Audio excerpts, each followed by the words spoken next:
Hey, Mark here. The Barber Vintage Motorsports Museum opened to the public in 1995. In 2003, it relocated to its current location, where it also established a 2.38-mile racetrack. The museum has more than 1,600 motorcycles, making it the largest motorcycle collection in the world.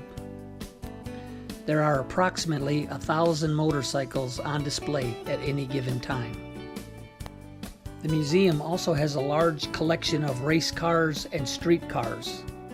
It has approximately 150 Lotus cars, making it the largest Lotus car collection in the world also.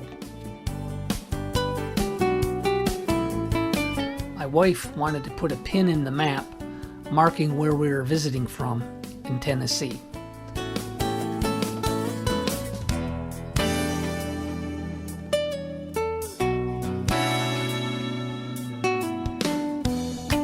There's no way that I could show all of the motorcycles in this museum, so I just covered some of the ones that I thought were interesting.